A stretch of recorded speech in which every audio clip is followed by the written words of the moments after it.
అటు ఇటు మైకులు అయితే మోగబోయాయి. ఇప్పటి వరకు ప్రజల్ని నానా విధాలుగా అటు లౌడ్ స్పీకర్లతో అయితే హంగామా చేసి తన గుర్తుని ఇప్పుడు ప్రజల్లో తీసుకెళ్లే విధంగా అయితే ఇటు అభ్యర్థులు అయితే కూడా ఇటు నానా హడావిడి చేసి చేశారు. ఇది నేపథ్యంలోనే నేటితో అభ్యంతరాలకు సంబంధించిన అన్ని అయితే ఈ ప్రచార పర్వం ముగియడంతో ఇటు ఎన్నికలకు సిద్ధమయ్యారు. ఇప్పుడు ఈ రోజు నుంచి కూడా సోమవారం ఉదయం వరకు కూడా సైలెంట్ పీరియడ్ నడుస్తుందని ఇప్పటికే జిల్లా అధికారులు అయితే చెప్పారు. రేపటి నుంచి ఎటువంటి సభలు కానీ ఏమి కూడా చేయకూడదంటూ కూడా ఇప్పటికే జిల్లా కలెక్టర్ అయితే ఆదేశాలు అయితే జారీ చేశారు. ఈ నేపథ్యంలోనే జిల్లాలో 99 మంది అభ్యర్థులు అయితే పోటీలో ఉన్నారు. వీరికి సంబంధించి అయితే 1744 పోలింగ్ స్టేషన్ ద్వారా అయితే దాదాపు 16,37,000 మంది ఓటర్లు అయితే తమ ఓటు హక్కును వినియోగించుకున్నారు. ఈ నేపథ్యంలోనే జిల్లాలో ఇప్పటికే అన్ని ఏర్పాట్లు అయితే చేశారు. రేపు ఉదయం నుంచి కూడా ఇటు ఈవీఎం ప్యాడ్లకు సంబంధించి అయితే అది పంపిణీ అయితే కార్యక్రమం అయితే జరుగుతుంది. ఇప్పటికే జిల్లా హెడ్ క్వార్టర్ నుంచి ఇటు నియోజకవర్గ హెడ్ క్వార్టర్లు కాబట్టి ఇప్పటికే ఈవీ ప్యాడ్లు అయితే చేరుకున్నాయి. రేపు పొద్దున్న నుంచి కూడా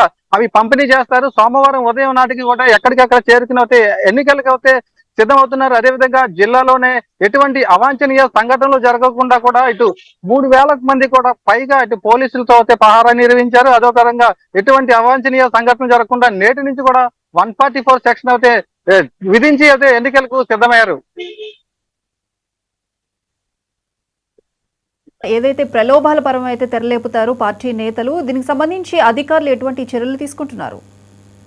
ఇప్పటి వరకు అయితే ప్రభావాలు పెట్టేందుకైతే అధికారులు అయితే ఎక్కడికెక్కడైతే ఇటు ఎక్కడికక్కడ ఎటువంటి ప్రభావాలకు గురి కాకుండా కూడా అయితే చూస్తున్నారు. ఈ నేపథ్యంలో ఇప్పటికే జిల్లాలో నగదు పంపిణీ చేసే దానికి సంబంధించి అంటే తరలించే సంబంధించి అయితే ఇప్పటికే జిల్లాలో 15 కోట్లకు పైగా అయితే అధికారులు నగదును అయితే సీజ్ చేశారు. ఎటువంటి పంపిణీలు ప్రభావాలు పెట్టకుండా మేము చూస్తున్నాం అంటూ కూడా నిన్నే జిల్లా కలెక్టర్ ప్రసన్న వెంకటేష్ అయితే చెప్పారు. ఈ నేపథ్యంలోనే ప్రత్యేక టీములు కూడా నిర్మించాం. ఈ ఎవరైనా సరే ఎక్కడైనా డబ్బు పంపిణీ చేస్తున్న ఓటర్లని ప్రభావాలు పెట్టడానికి చేస్తే తమకు ఫిర్యాదు చేయాలంటూ కూడా చెప్పడం జరిగింది. Right Durgaprasad, thank you. ఈ నేపథ్యంలోనే దుర్గాప్రసాద్ చెప్పండి.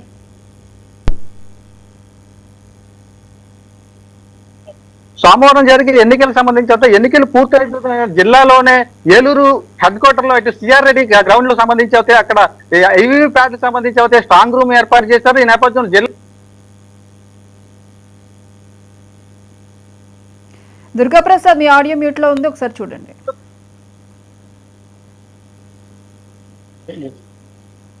చెప్పండి దుర్గాప్రసాద్.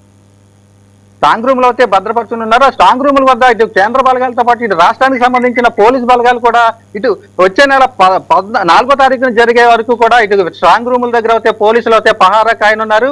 వచ్చే నెల 4వ తారీఖు ఏదవుతుందో ఎన్నికలకు సంబంధించి అయితే కౌంటింగ్ అయితే ప్రారంభం కాను. ఆ కౌంటింగ్ ఆ రోజు అయితే అప్పటి వరకు కూడా ఇటు జిల్లా వ్యాప్తంగా కూడా ఇటు 144 సెక్షన్ అక్కడ ప్రత్యేక బలగాలు అయితే కాపరా కాయనున్నాయి. Right Durgaprasad, thank you.